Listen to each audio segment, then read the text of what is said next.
일어나시고 교동론 102번입니다. 아멘. 자리에 앉으시겠습니다. 찬송 486장입니다.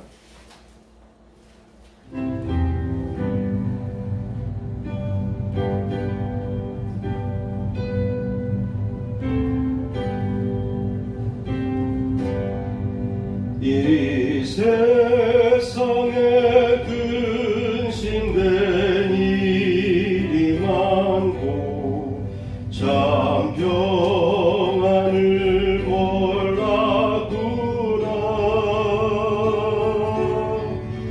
내 주 예수 말로라 부르시니 오 평안이 쉬리로다.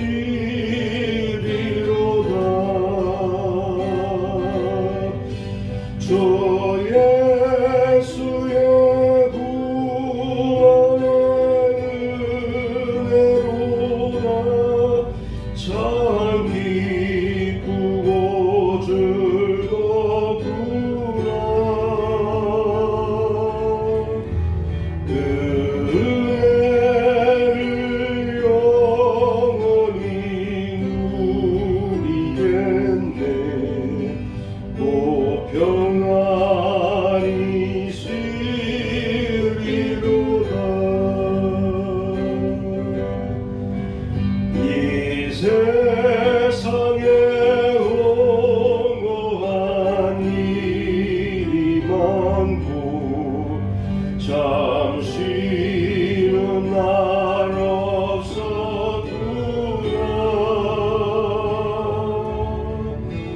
내 주 예수 말 사랑하시오니 오 평안이 쉬리로다.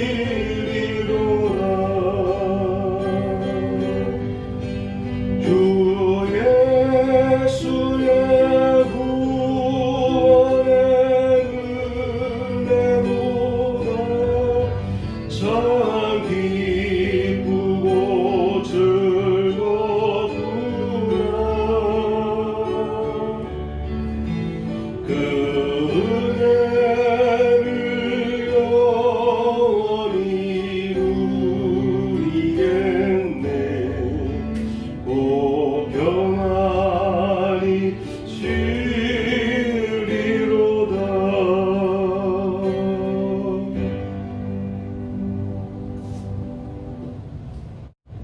490장입니다.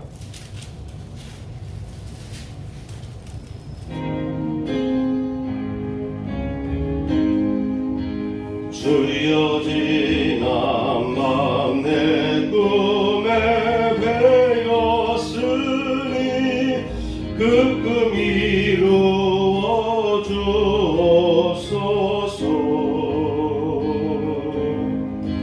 밤과 아침에 계시로 보여주사 항상 은혜를 주옵소서.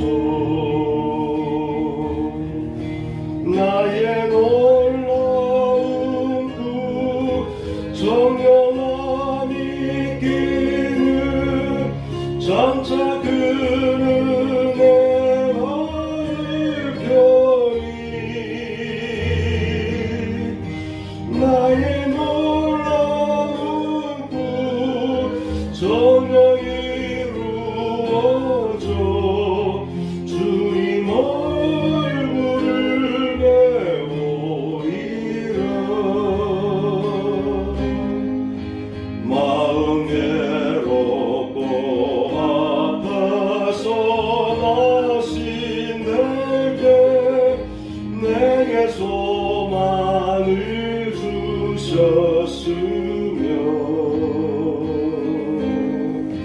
내가 영광의 주님을 바라보니 앞길 환하게 보이도다.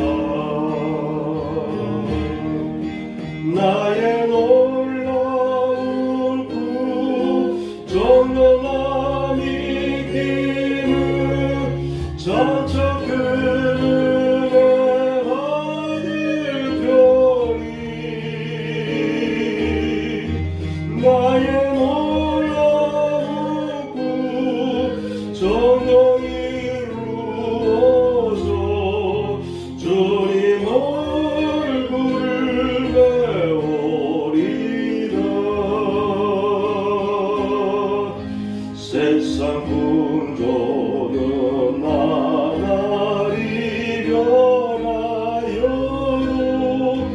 나는 내 믿음 지키니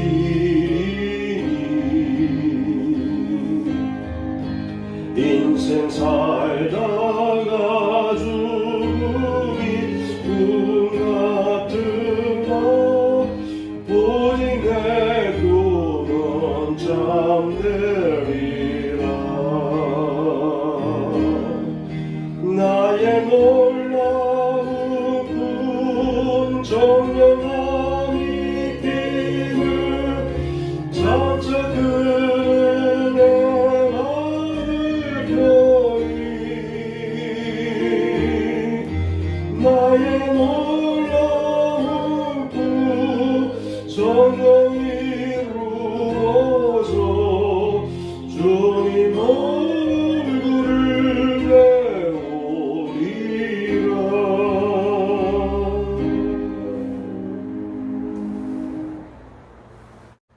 성경 본문을 보겠습니다.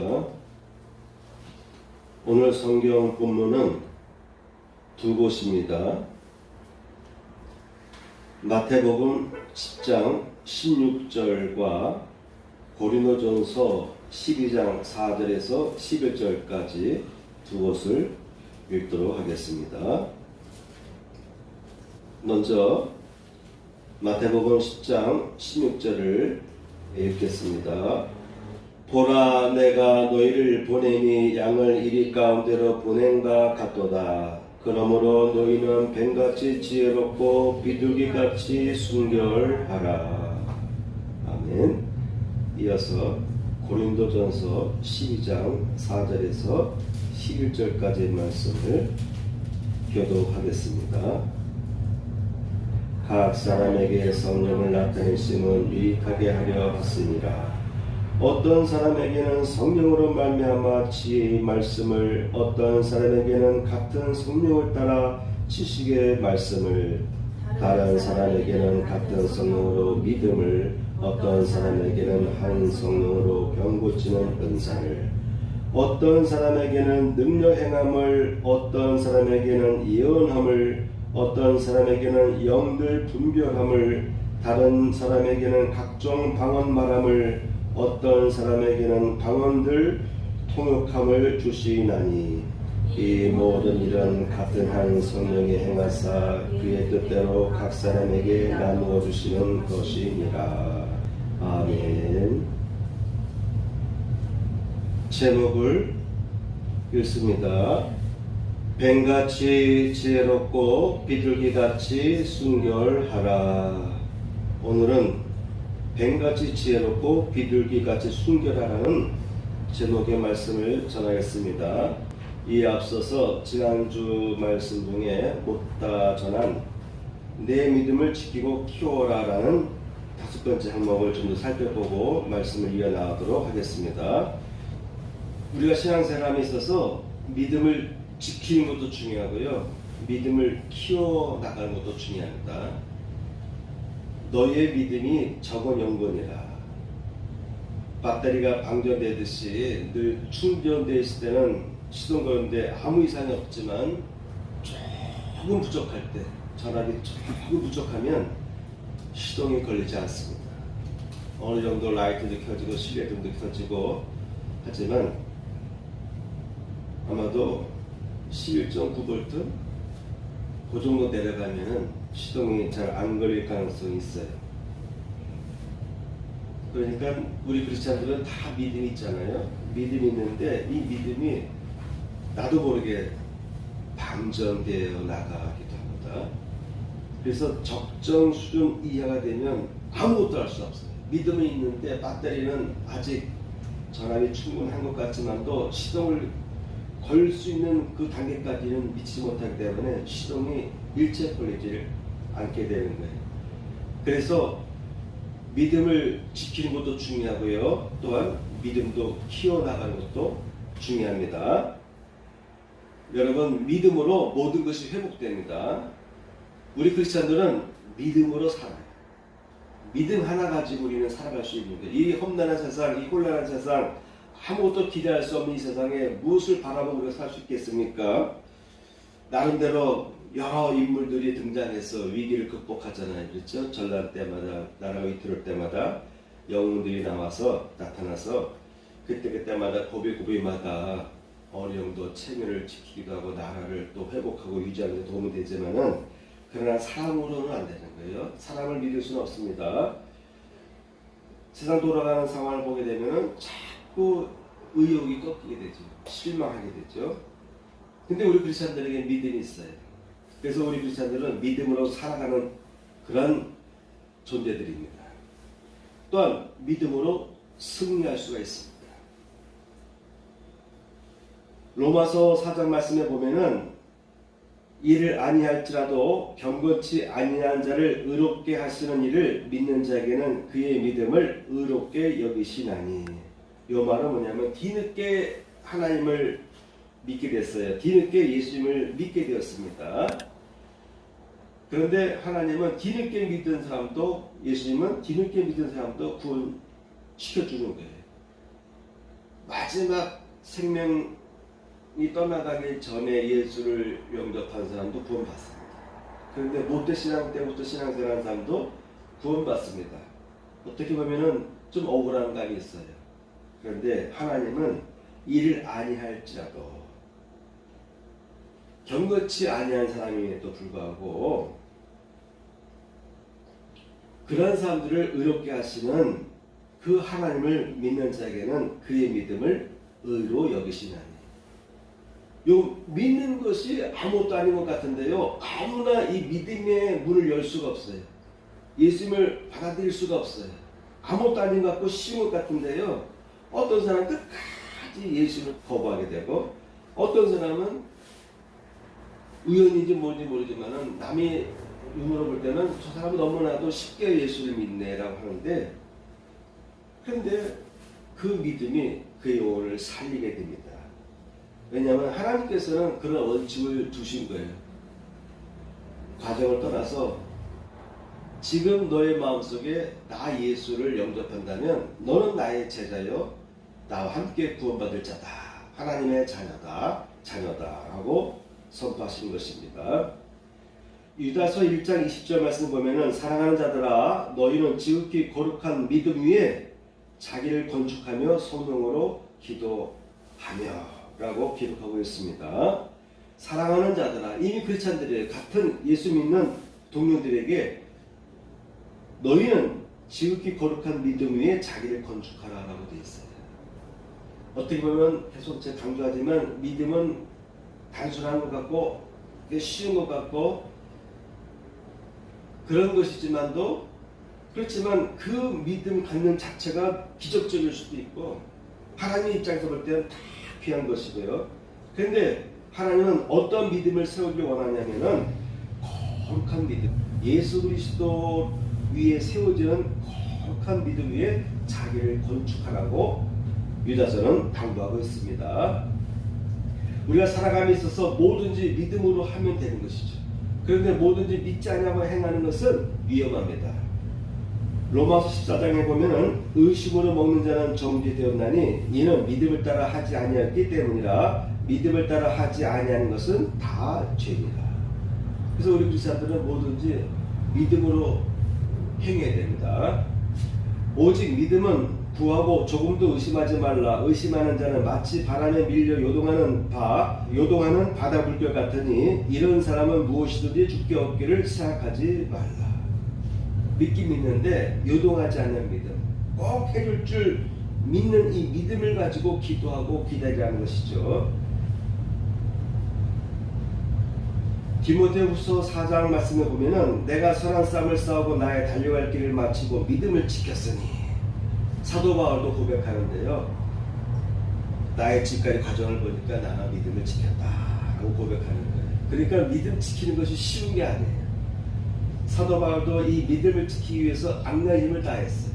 그리고 디모데에게 보낸 두 번째 번의 서신에서 나는 내 믿음을 지켰다라고 선포하는 것입니다.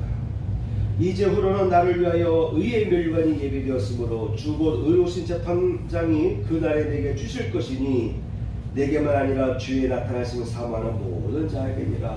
이 말은 뭐냐면 나뿐만 아니라 주님의 나타나심, 재림을 사모하는 모든 사람들은 끝까지 나처럼 믿음을 잘 지켜서 의의 멸류관을 받자라고 권한 것이죠. 에베소 3장 12절 말씀 보면은 우리가 그 안에서 그를 믿음으로 말미암아 담대함과 하나님께 당당히 나아감을 얻느니라. 부족한 거예요. 인간의 차원에서 볼 때 나 내면을 살펴보면은 내줄 것이 없어요. 나도 역시 다 부족한 것이 많고 죄인된 존재지만, 그러나 하나님을 믿고 나아갈 때 하나님은 나를 의롭게 여겨주십니다. 그러므로 우리는 하나님 앞에 나아갈 때에 담대함을 얻습니다. 그리고 당당히 하나님 앞에 나아감을 얻게 된다라고 사도 바울은 에베소서에서 선포하고 있는 것이죠. 계시록 2장 13절 말씀 보면은 내가 어디에서 사는지를 내가 아노니 거기는 사단의 권자가 있는 데라. 내가 내 이름을 굳게 잡아서 내 충성된 증인 안디바가 너희 가운데 곧 사단이 사는 곳에서 죽임을 당할 때에도 나를 믿는 믿음을 저버리지 아니하였도다. 환난 중에 핍박을 받으면서도 순교를 당하면서도 끝까지 믿음을 저버리지 않는 그러한 교회를 향해서 예수님께서는 지금 난 너희들의 그 모습을 다 보고 있다라고 이야기하고 있는 것입니다. 끝까지 믿음을 저버리지 않는 것도 이것은 쉬운 것이 아니에요. 그래서 사도 바울이 나는 지금까지 살아오면서 내 믿음을 지켰다라고 고백하는 거예요. 그러니까 어떻게 보면 믿음의 길이라고 하는 것은 쉬운 것 같으면서도 상당히 어렵다. 빌립보서 4장 말씀 보면은 내게 능력 주신 자리에서 모든 것을 할 수 있느니라. 우리가 하나님을 믿고 나아갈 때요, 내게 능력 주시는 분이 계시기 때문에 나는 그 능력에 의지해서 모든 것을 할 수 있다라는 이 믿음 가지고 여러분 앞에 놓여 있는 장애물들을 뚫고 나가시길 축복합니다. 자, 여러분, 우리는 크리스찬으로서 내게 믿음이 있는 것을 지켜야 되고 또 더 나아가서는 믿음을 키워나갈 필요가 있어요. 그래서 믿음을 키워나가는 방법은 조금씩 한 발짝 한 발짝 자꾸 디디는 것입니다. 처음에는 감당할 수 없어요. 다른 자에다가 풀어보니까 우리나라 사람 중에서 거의 일취해병 그런 상황에서 처음에는 한 발짝도 걸을 수 없었다라고 고백하더라고요. 그런데 계속 한 발짝 한 발짝 해서 10m, 50m, 100m 자꾸 걷다 보니까 이제 산을 매일 오르고 내려도 감당할 수 있는 체력을 회복했다는 말이, 그런 내용들이 나옵니다.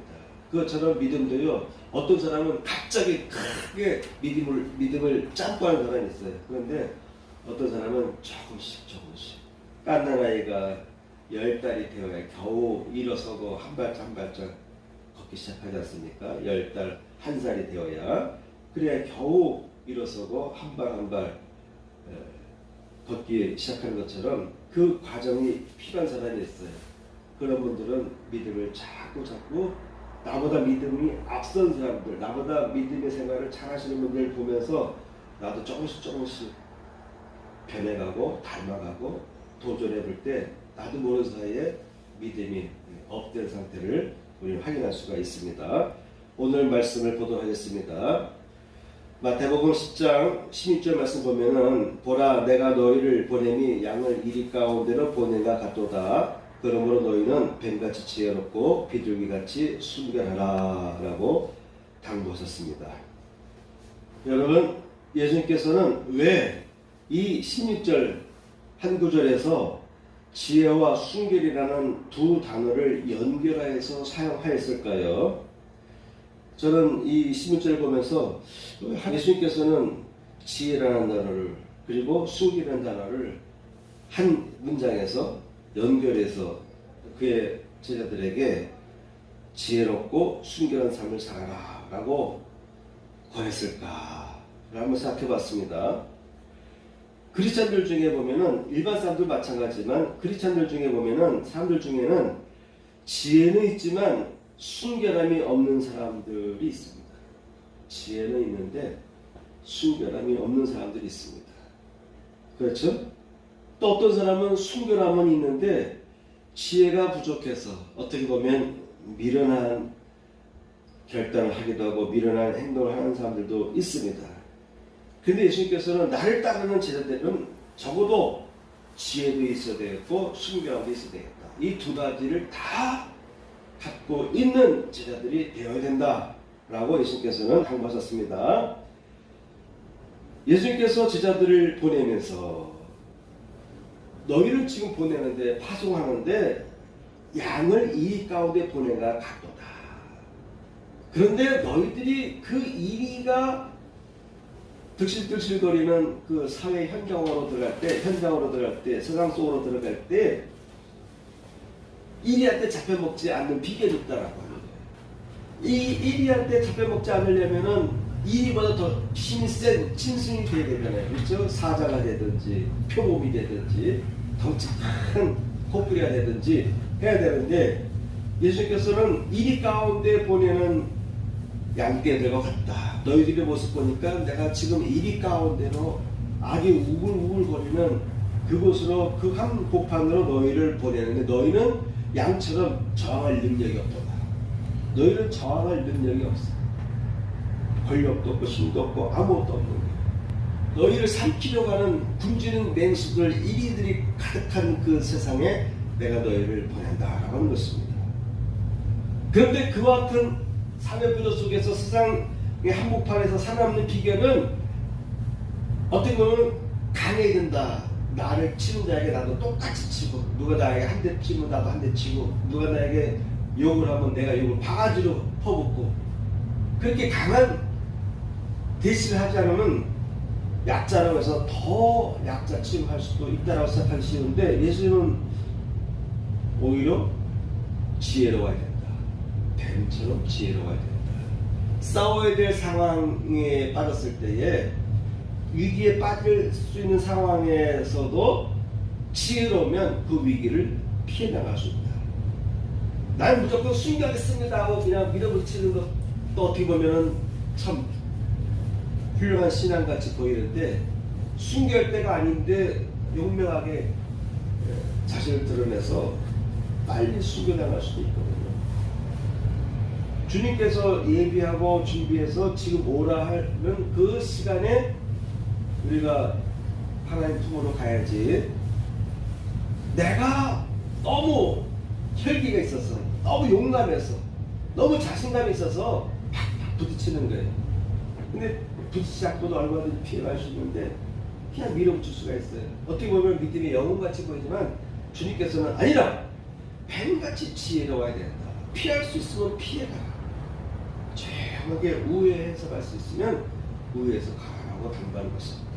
무조건 그냥 부딪히고 고통당하고 순교당하는 것이 아니라 피할 수 있으면 피하라는 거예요. 말도 지혜롭게 말을 해서 충돌을 피하라고 하는 것입니다.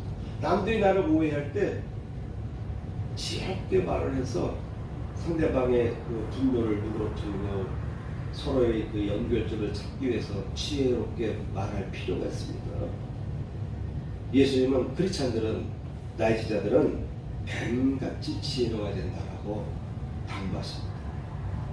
그래야만 이리구에서 잡혀먹지 않고 얼마든지 주님의 사명을 감당하며 살 수가 있다고 하는 것입니다. 둘째, 순결해야 된다고 말씀하신 것이죠.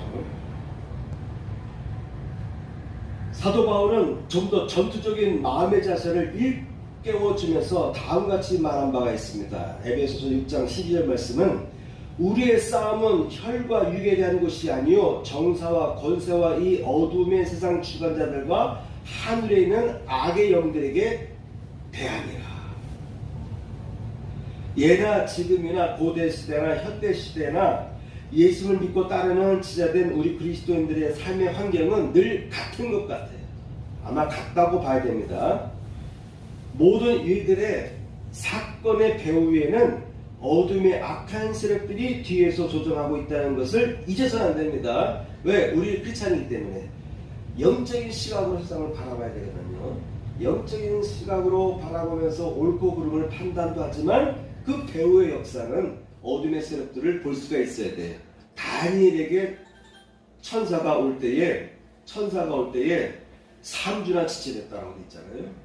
그 이유는 다니엘의 기도를 듣고 응답을 가지고 다니엘에게 오는 천사에게를 가로막은 악한 군대가 저항을 했기 때문이다라고 다니엘에게 천사가 밝혔습니다. 그러므로 어떠한 사건, 국가적인 사건뿐만 아니라 큰 사건뿐만 아니라 여러분 개개인의 삶에 있어서도 매일매일 삶의 한순간순간에서도요, 때에 따라서는 이게 우연일 수도 있지만 악한 영이 뒤에서 조종하는, 그로 인해서 일이 자꾸 꼬이는 경우가 있어요.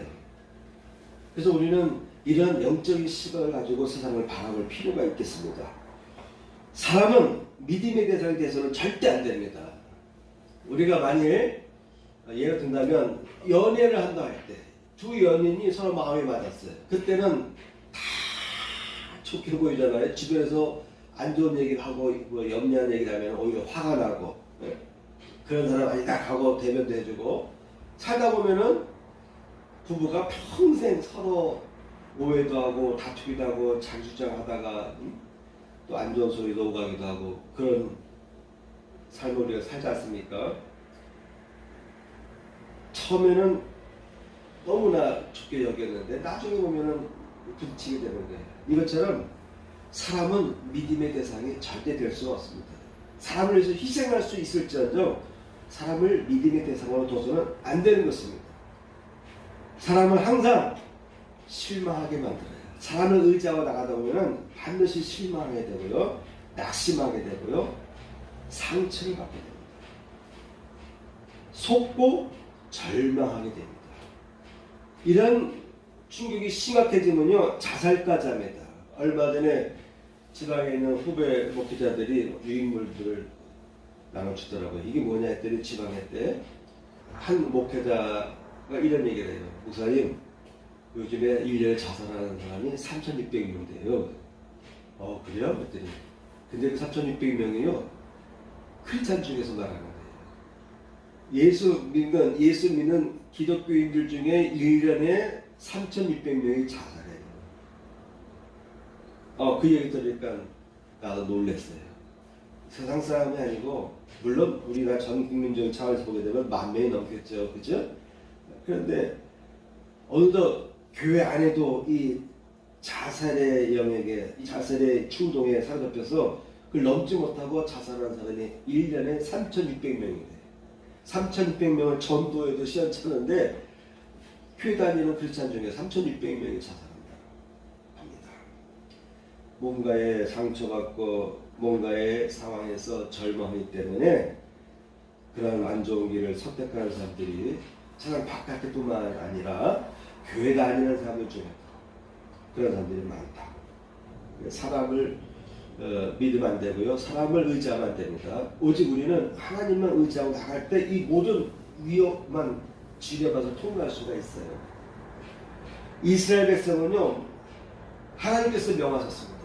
그래서 모세가 이스라엘 백성들에게 자, 이제 우리는 가나안 땅으로 가자, 들어가자, 점령하러 가자라고 했더니 그때 많은 사람들이 모세에게 다가와서 이런 말을 합니다. 신명기서 1장 21절에서 22절 보면 너희가 다 내 앞으로 나와 말하기를 우리가 사람을 우리보다 먼저 보내어서 우리를 위하여 그 땅을 정탐하고 어느 길로 올라가야 할 것과 어느 성읍으로 들어가야 할 것을 우리에게 알리게 합시다 라고 제안을 하는 거예요. 자, 이런 제안은 건전한 제안이죠. 올바른 제안이죠. 합리적인 제안이죠. 무턱대고 가나안 땅으로 들어가기보다는 먼저 정탐꾼을 보내서 우리가 어느 성을 먼저 공략하고 우리가 진군에 가야 될지를 미리 파악해 봅시다. 그런 연후에 우리가 진군합시다 라고 건의를 했을 때 모세도 그 얘기 들어보니까 합리적인 거예요. 그래서 오케이, 좋아, 각 지파마다 한 명 선택하라, 선정하라. 그래서 선정된 12명을 가나안 땅에 보내는 거예요. 근데 에스겔 골짜기 갔다 오면서 그들이 큰 모압과 그리고 포도 송이를 짊어지고 오면서 하나님께서 이와 같이 축복의 땅을, 좋은 땅을 우리에게 주셨습니다 하고 고백했는데 그 두 사람의 정탐꾼 여호수아와 갈렙은 그러한 고백했지만 나머지 10명은 가보니까 그들의 성이 얼마나 높은지 그 사람들이 얼마나 거인적인지 그런 얘기를 하면서 이스라엘 백성들이 두려움이 확 떨기 시작해요. 그래서 모세를 향해서 오세야 우리를 죽일 데가 없어서 이 가나안 땅으로 끌고 와서 우리를 그 상대할 수 없는 적과 싸우게 하느냐 막 반항을. 이때 반항한 것 때문에 하나님께서 이스라엘 백성들과 하여금 40년 동안 가나안 땅을 배회하게 했습니다. 그리고 모세도 죽고 그때 저항하는 사람은 다 죽은 다음에 40년 지나고 나서야 갈렙의 나이가 65세가 됐을 때 그렇다면 적어도 갈렙은 40세 이상 된 상황이거든요. 하나님께서 말씀하셨습니다. 20세 이상 된 사람은 다 이 광야에서 죽을 것이다. 믿음의 마음을 준비하지 못하고 너무 세속에 젖어 있고 하나님을 믿지 못하고 넘어야 될 때 넘어서지 못하고 어떻게 보면 합리적인 방법을 취했지만 결과적으로 볼 때는 진군해야 될 때 진군하지 못하고 오히려 불안이 엄습해와서 하나님의 명령을 따르지 못할 때에 이스라엘 백성들 중에 많은 사람들이 광야에 40년 동안 배회하다가 죽을 수밖에 없었던 것입니다. 그래서 우리 크리스찬들은 특히 우리 감리교도들 우리 크리스찬들은요 이성적인 판단을 잃지 말아야 됩니다. 적어도 우리 크리스찬들은요 우리 감리교도들은 이 생각의 기능을 멈추면 안 돼요. 가급적이면 합리적인 방향으로 나가도록 노력할 필요는 있습니다. 그런데 때에 따라서 하나님께서 명할 때는요 그 합리적인 그 어떤 조건들을 뛰어넘을 필요도 있는 것이죠. 귀신의 속삭이는 소리를 들으면 패망하는 것입니다. 바로 지금 이스라엘 백성들은 겉으로는 합리적이었는데 그 뒷 배경에서는요 이스라엘 백성들로 하여금 좌절하게 만들고 절망하게 만들고 그래서 하나님의 명령을 따르지 않는. 그런데 그토록 가나안 땅에 빨리 가고 싶었던 마음을 하나님께서 허락해 줬는데 막상 가나가니까 두려움이 생깁니다. 귀신의 속삭이는 소리를 들으면 패망하게 됩니다. 요즘처럼 시절이 하수상한 때일수록 정신을 바짝 차릴 필요가 있어요. 그리고 지혜와 순결함을 추구하며 살아갈 필요가 있습니다. 이 어려운 시대일수록 우리 크리스찬들은 믿음의 자녀들은요 지혜와 순결함 이 두 가지 축을 붙잡고 나아갈 필요가 있어요. 세상을 보면 자꾸 실망하잖아요. 그래도 주님께 저희에게 지혜를 주세요. 이 세상을 끌고 나갈 수 있는 지혜를 주시옵소서.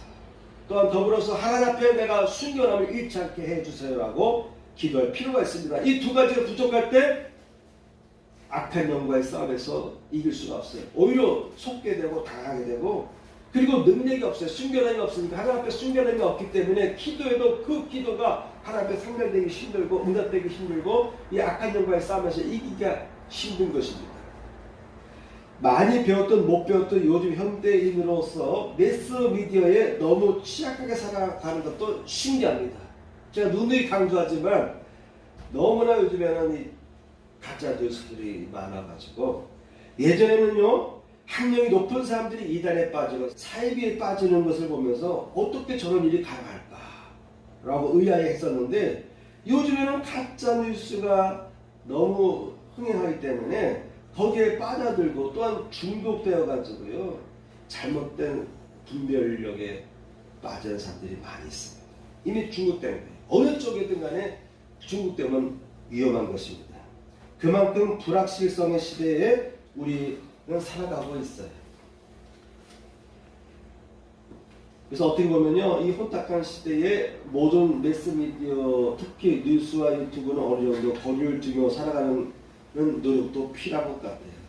너무 거기에 매몰되는 힘들어요. 물론 나라가 어렵기 때문에 나라에 돌아가는 일들을 파악하기 위해서 제대로 된 정보를 파악하기 위해서 막 정보를 우리가 섭렵하는 것도 필요한데 너무 거기에 몰두하다 보면 어느덧 중독에 빠질 수가 있어요.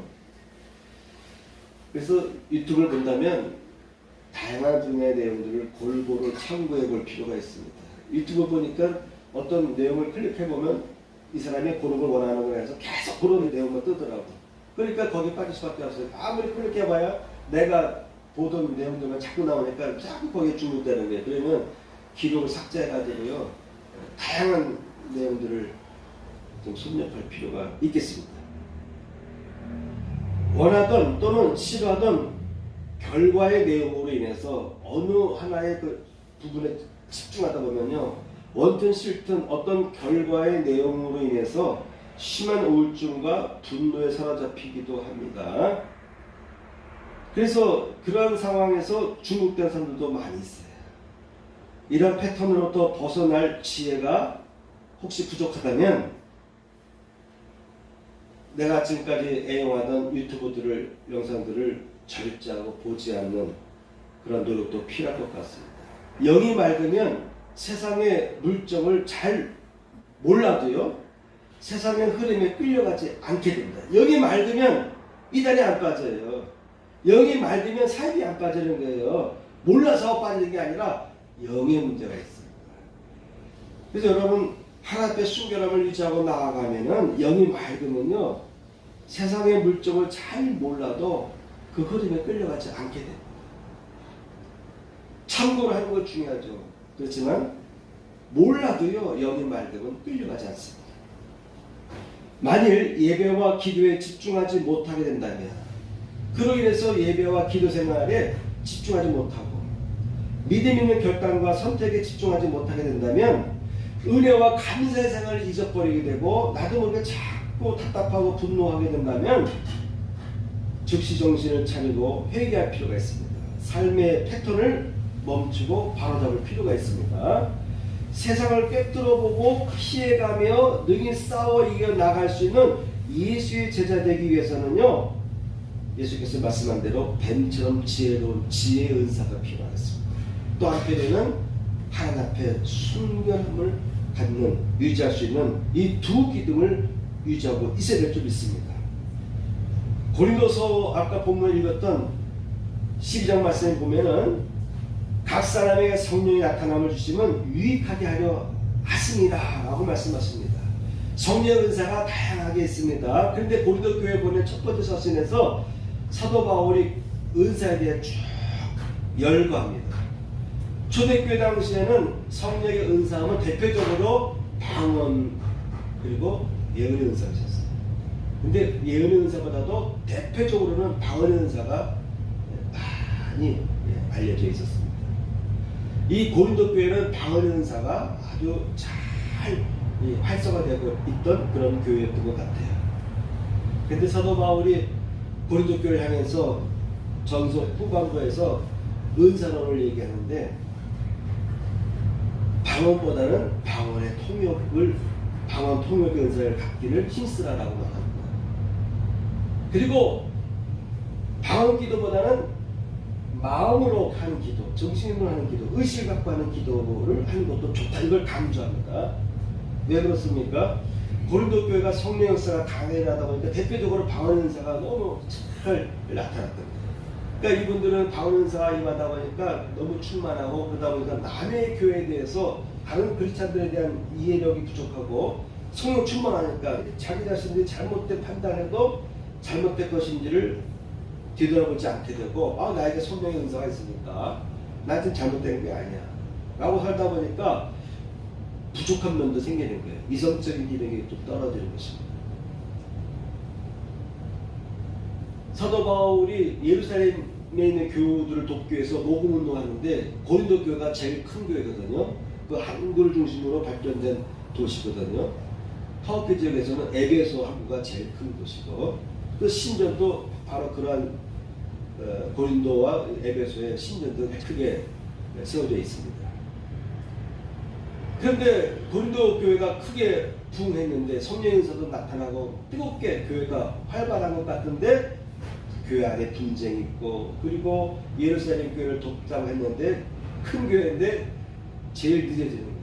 모금운동에 동참하겠다라고 말을 해놓고 약속을 지키지 못하고 차일피를 자꾸 미루는 거예요. 그래서 고린도 후서까지 써가면서 빨리 이행하라고 사도 바울이 다그칩니다. 이 교회에는 분쟁함이 있었습니다. 나는 아볼로파, 나는 바울파, 나는 베드로파 하면서 교인들 간에 분쟁이 생기게 되고요. 또한 이분들은 방언의 은사를 너무너무 신뢰했어요. 우리나라에서도 순복음교회에서는요, 성령 세례는 방언이다 해가지고 방언 못하면 성령 세례 못 받는 사람이다 라고 말할 정도였어요. 사도 바울은 뭐라 하게 되면 알아듣지 못하는 1만 마디의 방언을 회중 앞에서는 하지 마라. 개인 골방에서만 해라. 오히려 교회에 유익하기 위해서는 방언에 대한 통역의 은사를 갖고 있어야 된다. 그래야 너희가 기도할 때 방언을 하는 소리를 다른 사람이 듣고 해석해 줌으로 인해서 유익하지, 그러므로 방언은 개인에게 유익한 것이지 교회에게 공동체에게 유익한 건 아니다라고까지 말할 정도였어요. 그러면서 방언의 은사에 대해서 12장 4절부터 11절까지 보게 되면은 은사를 쭉 열고 하는데, 여러분 8절 보시기 바랍니다. 12장 8절. 각 사람에게 성령을 나타내심은 유익하게 하려 하심이라. 그러면서 8절에 어떤 사람에게는 성령으로 말미암아 지혜의 말씀을, 어떤 사람에게는 같은 성령을 따라 지식의 말씀을.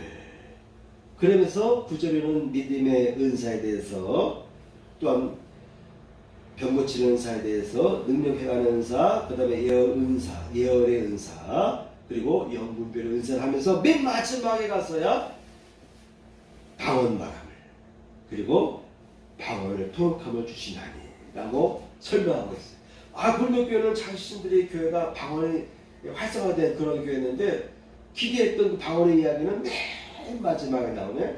전혀 기대하지도 않고 생각도 않았던 지혜의 은사, 지혜의 말씀을, 지식의 말씀을 하면서 듣도 보지 못한 은사에 대해, 성령의 역사에 대해 설명하고 있는 것을 고린도교회들이 보게 되는 거예요. 성령의 은사는 방언이 된 줄 알았는데 지혜의 말씀을 먼저 설명하지 않나, 지식의 말씀에 대해서 설명하지 않나. 처음에는 고린도교회들이 이 서신 보면서 좀 답답했을 거예요. 황당했을 거예요. 제일 먼저 방언의 은사에 대해서 이야기를 해야 되는데 오히려 지혜의 은사에 대해서 말하고 지식의 은사에 대해서 먼저 강조했다라고 하는 것입니다. 예수님께서도 너희가 이 세상에 나갈 때는 뱀 같은 지혜를 얻어야 된다라고 강조했던 것이죠. 이스라엘이 탈출했을 때에 많은 백성들을 이끌고 가려면은 조직을 사람들을 50명, 100명, 1000명씩 이렇게 나눌 필요가 있었어요. 그리고 각 그룹마다 리더가 필요했습니다. 신명기 1장 13절 보면은 너희의 각 지파에서 지혜와 지식이 있는 인정받은 자들을 택하라. 내가 그들을 세워 너희 수령으로 삼으리라. 각 지파마다 리더자가 있어야 되는데 그 리더자는 어떤 사람이어야 되냐면, 첫째, 지혜가 있어야 된다. 둘째, 지식도 있어야 되는데 인정받는 자, 지식이 인정받은 자, 지혜와 지식이 인정받는 자를 택하라는 거예요. 인명을 택하는 것이 아니라 지혜도 있고 우리를 이끌어가기에 필요한 모든 지식을 어느 정도 습득한, 공개적으로 객관적으로 인정된 사람을 택하라. 내가 그들을 세워서 너희의 수령으로 삼으리라. 내가 너희 지파의 수령으로 지혜 있고 인정받는 자들을 취하여 너희의 수령을 삼되 각 지파를 따라 천부장과 백부장과 50부장과 10부장과 조장을 삼겠다라고 모세가 설명합니다. 신명기 3, 4장 보면은 모세가 눈의 아들 여호수아에게 안수하였으므로 그에게 지혜의 영이 충만하니 이스라엘 자손이 여호와께서 모세에게 명하신 대로 여호와의 말을 순종하였더라. 이제 모세가 떠날 기한이 됐습니다. 그래서 자기의 직임을 여호수아에게 물려주려 할 때 안수했어요. 그때 제일 먼저 나타났던 은사가 지혜의 은사였던 것입니다. 이사야서 11장 2절 말씀 보면은 여호와의 신, 곧 지혜와 총명의 신이요 묘락과 재능의 신이요 지식과 여호와를 경외하는 신이 그 위에 강림하시니. 예수님께서 이 땅에 오실 때에 그 예수님의 머리 위에 성령이 강림하시잖아요. 그 성령은요 지혜와 총명의 신이라고 설명하고 있습니다. 성령 하나 우리가 능력부터 생각하는데, 물론 능력이 중요한 거예요. 예수께서 오셔서도 말이죠, 성령의 능력 힘입어서 성령 기름부터 하셨으면 그가 들어 나가서 병든 자를 다 고쳤거든요. 그런데 보이지 않는 성령의 내면의 역사가 있다는 거예요. 바로 지혜와 총명의 신이다. 여호와께서 성읍을 향하여 외쳐 부르시나니 완전한 지혜는 주의 이름을 경외함이니라. 너희는 매를 수리받고 그것을 정하신 자를 순종할지니라. 미가서에서 이렇게 당부하고 있습니다.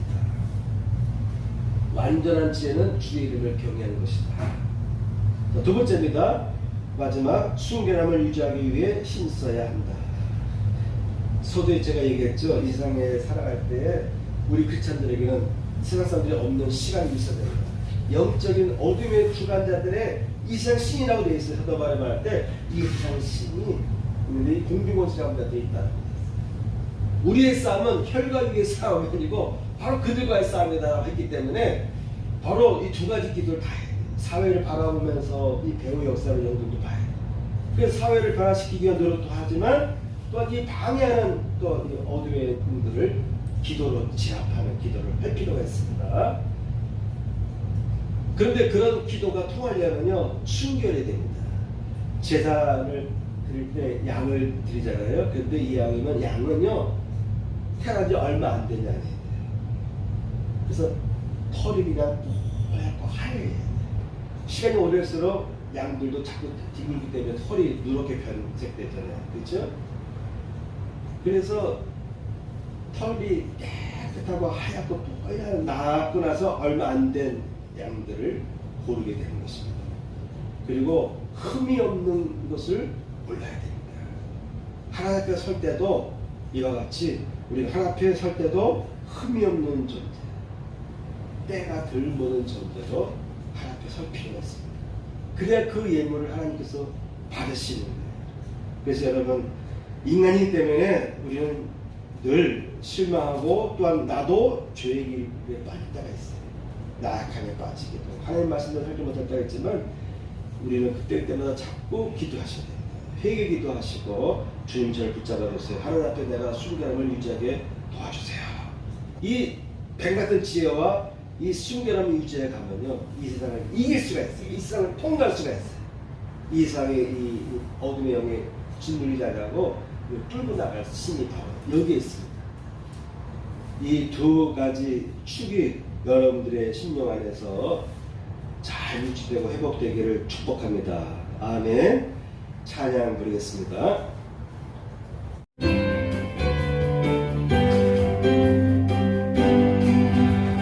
주 날 구원했으니 어찌 장담하리. 기쁘게 찬송 드리리. 주의 제사 했으니 주의 제사 했으니 어찌 장담하리. 기쁘게 경배드리리. 주를 향한 나의 사랑 멈출 수 없네, 멈출 수 없네, 멈출 수 없네. 나의 꿈의 전투리 내 몸을 주고 받고 정해. 나의 꿈의 전투리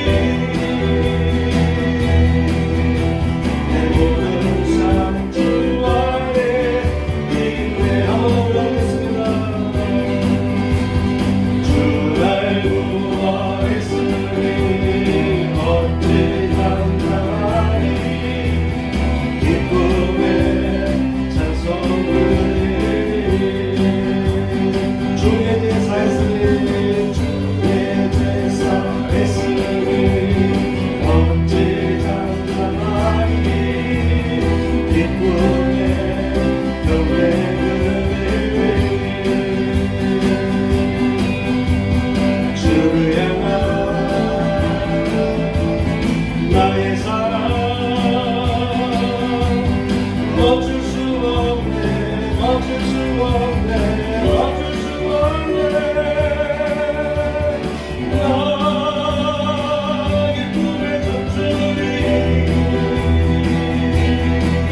찬양해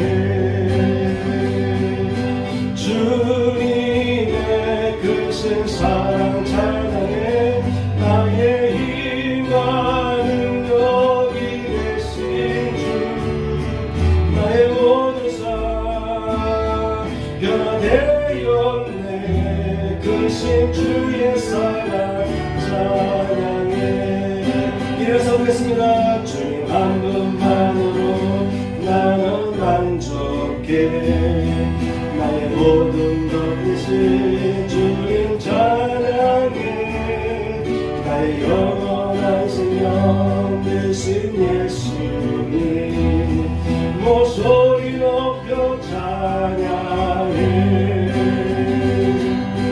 주님의 크신 사랑 찬양해 나의 힘과 능력이 되신 주 나의 모든 삶 변화되었네 크신 주의 사랑 찬양해